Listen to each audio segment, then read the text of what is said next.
Friends, आपका स्वागत है एक बार फिर से नए वीडियो में। और आज इस वीडियो में बात करेंगे खास तौर पर ईपीएस पेंशनर्स के लिए एक और बड़ी अपडेट। 78 लाख पेंशनर्स को अब 1 जनवरी 2025 से अब पेंशन आप किसी भी बैंक में ले सकते हैं। सरकार का बड़ा ऐलान। अगर आप ईपीएफओ के माध्यम से आपका यहां पर पेंशन कट रही है तो अब आपको पेंशन जो है किसी भी बैंक में आप ले सकते हैं। साथ ही साथ यहाँ पर अगर ईपीएफओ के माध्यम से आपका जो फंड कट रहा है उसे आप अपना लेना चाहते हैं, जैसा कि 70% आप निकाल सकते हैं, तो ऐसे में जो भी ईपीएफओ पेंशनर्स हैं वो अपनी यहाँ पर पेंशन और साथ ही साथ उनकी बचत जो है वो अपना किसी भी बैंक में ले सकते हैं। इसके अंतर्गत आपको ई-केवाईसी के लिए यहाँ पर आप अपना बैंक अपडेट कर सकते हैं। सरकार का बड़ा ऐलान आज इस वीडियो में जानेंगे पूरे डिटेल के साथ। वीडियो के अंत तक बने रहिएगा। चैनल पर पहली बार विजिट कर रहे हैं, चैनल को सब्सक्राइब कर लीजिएगा। देखिए फ्रेंड्स, यहाँ पर ईपीएफओ और यहाँ पर यूपीएस को लेकर बहुत सारे अपडेट लगातार आ रहे हैं जो सरकार की तरफ से किए जा रहे हैं। यूनिफाइड पेंशन स्कीम की बात करते हैं। अब यूनिफाइड पेंशन स्कीम जो आपको यहाँ पर लागू की जा रही है, इसके अंतर्गत आपकी बेसिक सैलरी का 50% आपको पेंशन के तौर पर दिया जाएगा। ये हम बात करेंगे ईपीएस पेंशन भोगियों के लिए एक बड़ी खुशखबरी है। केंद्रीय एवं श्रम मंत्री तथा ईपीएफ के केंद्रीय न्यासी बोर्ड के अध्यक्ष ने कर्मचारी पेंशन योजना 1995 के लिए केंद्रीकृत पेंशन भुगतान प्रणाली सीपीपीएस के प्रस्ताव को हरी झंडी दे दी है। जी, हम बात करेंगे ईपीएस पेंशनर्स के लिए। राष्ट्रीय स्तर पर यह केंद्रीकृत प्रणाली देश भर में किसी भी बैंक शाखा के माध्यम से पेंशन वितरण की अनुमति देगी, जो एक महत्वपूर्ण बदलाव का प्रतिनिधित्व करेगी। ईपीएस पेंशन धारकों के लिए सरकार की तरफ से एक नया प्लान शुरू किया जा रहा है, जिसके अंतर्गत आप किसी भी बैंक में अपनी पेंशन ले सकते हैं। ईपीएफओ के माध्यम से आपका सैलरी की 12%, यानी आपकी जो बेसिक सैलरी है उसका 12% तथा सरकार की तरफ से कुछ इन्वेस्ट किया जाता है तथा यहाँ पर जो कंपनी है वो यहाँ पर जमा करती है, जिसके अंतर्गत 12% यानी कुल मिला के 24% धनराशि आपके बैंक में जमा होती है। ऐसे में यह धनराशि जो ईपीएफओ के ऑफिस में, जिसमें आपका यूएनए नंबर होता है, और यूएनए नंबर एक ऐसा आइडेंटिफिकेशन नंबर होता है जिसके माध्यम से अपना पेंशन से लेके अपने पेंशन और साथ ही साथ ईपीएफओ के जो पैसा है वो आप अपना देख सकते हैं। इसके लिए आपको यूएनए एक्टिवेट करना होता है, साथ ही साथ अपना पासवर्ड बनाना होता है। उसके बाद अपना पासबुक डाउनलोड कर सकते हैं।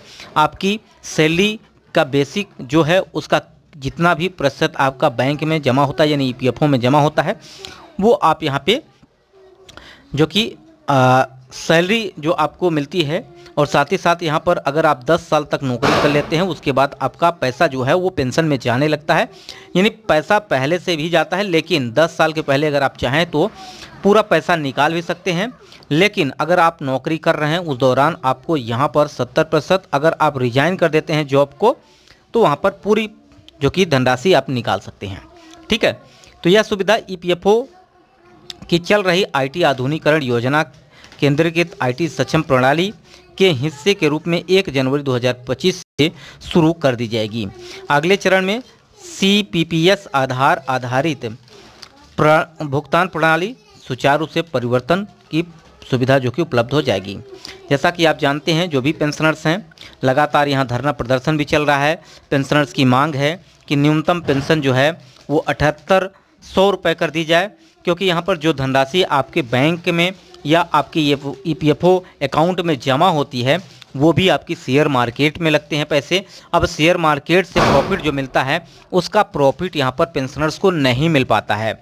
जो 1995 के तहत अगर बात की जाए तो न्यूनतम पेंशन जो तय की गई है वो 1000 रुपये महीने आपको उपलब्ध कराए जाएंगे। तो इसी के तहत अभी यहाँ पर पेंशन आपको मिल भी रही है। बहुत सारे पेंशनर्स हैं, बहुत सारे ऐसे कर्मचारी हैं जो प्राइवेट सेक्टर में काम किए हैं, लेकिन यहाँ पर उनकी जो पेंशन कटौती हुई है वो बढ़कर नहीं मिल पा रही है।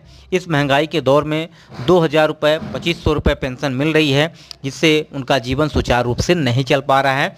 ऐसे में सबसे अगर बात करी समस्या की बात यह है कि अगर आपको ईपीएफओ पेंशन मिल रहा है तो अब इसके अलावा कोई अन्य पेंशन जो सरकार दे रही है वो नहीं मिलता है। लेकिन सरकार को इसमें बदलाव करना चाहिए। अगर पेंशन न्यूनतम आप दे रहे हो और उस पेंशन से खर्च नहीं चल पा रहा है, एक परिवार का सदस्य 4-5 परिवार का अगर है 1000 रुपये पेंशन मिल रही है तो क्या ही हो सकता है, उससे आप अच्छी तरह से समझ सकते हैं। सरकार भी इस बात को समझना चाहिए। हालांकि अभी पेंशनर्स के जो ईपीएफओ पेंशनर्स हैं उनको अभी यहाँ पर जो कि यहाँ पर अधिकार या उनके बात की जाए उनके लाभ की, तो वो अभी नहीं मिल पा रहा है।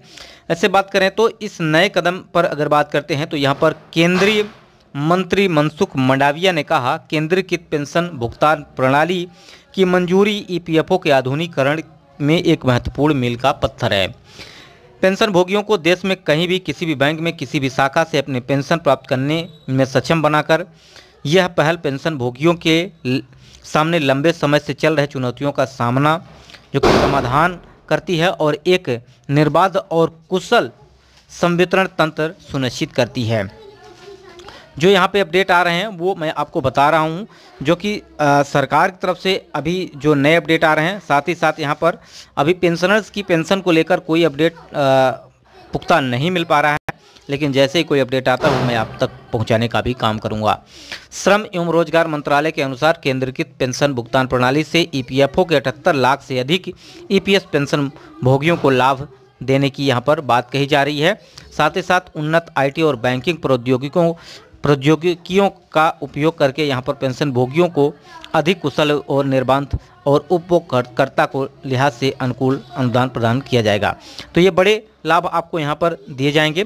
साथ ही साथ श्रम कार्ड एवं लेबर कार्ड जो कि एक पहचान पत्र होता है, जैसा कि आप जानते हैं, और यह खास तौर पर जो आपको श्रमिक होते हैं, जैसे कि मैं बात करूं ईपीएफओ में काम कर रहे हैं या बात करें प्राइवेट सेक्टर में काम कर रहे हैं, ऐसे में ईपीएफओ के माध्यम से एक आपका कार्ड भी जारी होता है जिसे आप खुद से भी डाउनलोड कर सकते हैं।